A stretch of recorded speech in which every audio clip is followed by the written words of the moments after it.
President Macri, Minister Cabrera, ladies and gentlemen, good morning. I'm so happy to be here today to address you at this business forum. It's an honor to be here with President Macri today. I want to start by congratulating the President, Minister Cabrera, and the government of Argentina for the visionary initiative in organizing this business forum. This is the first time that such an event is held alongside a WTO Ministerial Conference, and it's long overdue. And I think it marks a step change in the business engagement in the organization. While governments may be the ones who meet at the WTO to discuss and negotiate trade issues, it is businesses and other stakeholders who are the users of the system. And it is through business that many of the positive effects of trade are transmitted to our economies, to our communities. You are the job creators. Your sense of entrepreneurship and innovation is what provides opportunities for growth, prosperity, and inclusion. So I want you to see the WTO as a partner. The WTO is the only organization dealing with trade rules at the global level. With 164 members, we bring developed together with developing countries. We bring Mercosur together with APEC.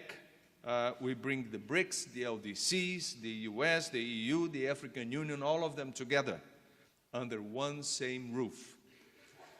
No other forum unites the world's trading nation in this way, under a system of shared rules and principles. 98% of global trade takes place under the WTO rules today.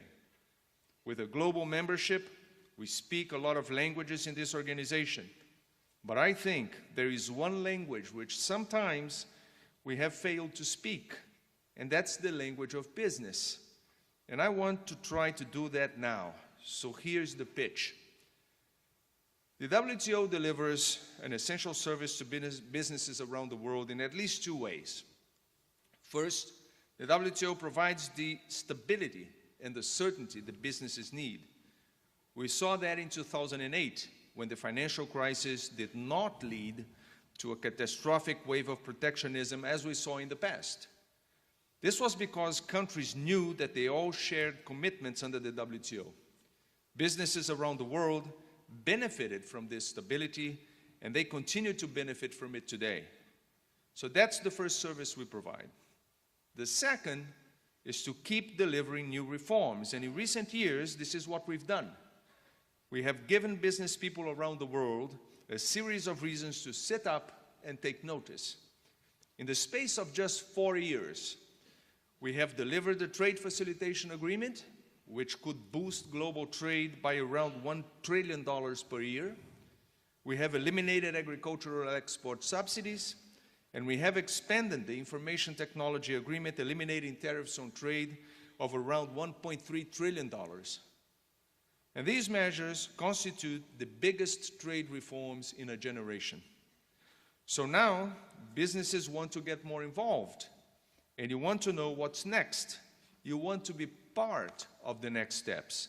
And members are currently discussing a number of issues. Many topics are being discussed here in Buenos Aires, and this includes agriculture, services, fisheries subsidies, e-commerce, investment facilitation, and work to help more small businesses to trade. There is no doubt that the high level of business engagement has played a role in informing and shaping some of these conversations, particularly through the trade dialogues, an initiative that we support with the ICC and B20.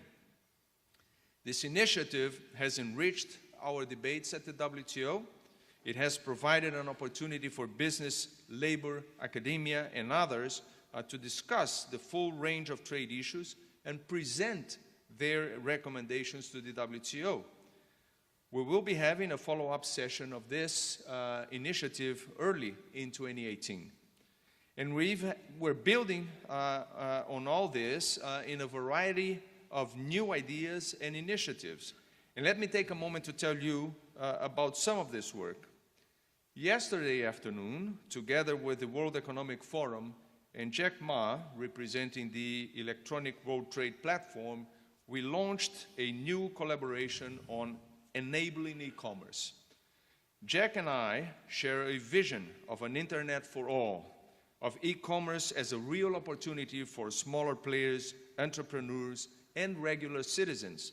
And that is precisely what this new initiative is all about. It will create a high-level dialogue to deepen the debate on e-commerce with the aim of ensuring that the benefits of e-commerce are available as widely as possible. And this will be a very results-driven conversation. And again, I think this can really help to enrich our work. And there's more.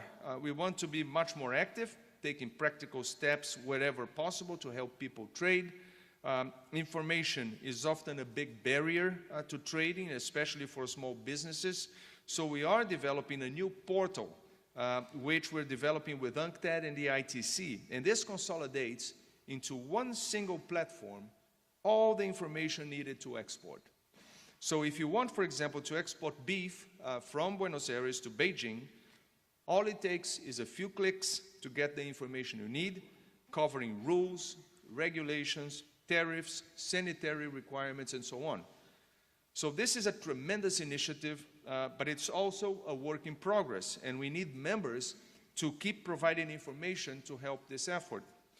We're trying to spread the word about the power of trade for smaller players as well. With the ICC, we have launched the Small Business Champions initiative, calling on businesses to present concrete proposals to boost awareness and help SMEs to trade. So in that context, together with Google, we have been running a video competition for small businesses, asking them to share their experiences in leveraging the internet to become global exporters. And we have a great response with submissions from all over the world. And I'm very pleased to announce the winners today. So there we are. The winning video is from a lady called Juliet Ajab in Ghana. She tells the story of how she has used the internet to gain the skills that she needed, and often from her sickbed, to grow her garment business from an idea to to being a successful exporter. The videos telling her story and the others will be screened around the venue today and also on our website. So they are pretty inspiring. I urge you to take a look and to acknowledge Google's role in supporting this competition. We've made them, Google, our first ICC WTO Small Business Champion. Now, there should be another slide. Yeah, there we go. So we're encouraging others to come forward with their positive practical ideas so that they can become small business champions as well. I'm delighted to say that we're announcing another successful proposal today, and this time it is from Mercado Libre and the Argentine Chamber of Commerce. And this proposal could make a real difference to SMEs here in Argentina. So it's great timing. I'm pleased that Marcos Galperin, the CEO of Mercado Libre, is here this morning as well. In closing, I think the WTO has strong momentum today. We've seen a huge level of political support for our work here in Buenos Aires, particularly at Sunday's presidential opening ceremony. It sent a very strong message about trade as a force for good and the importance of the trading system itself. So I would urge you to reinforce this message here today. We want to hear your voices in this debate. So let's keep working together to build a stronger trading system for the benefit of everyone. Thank you.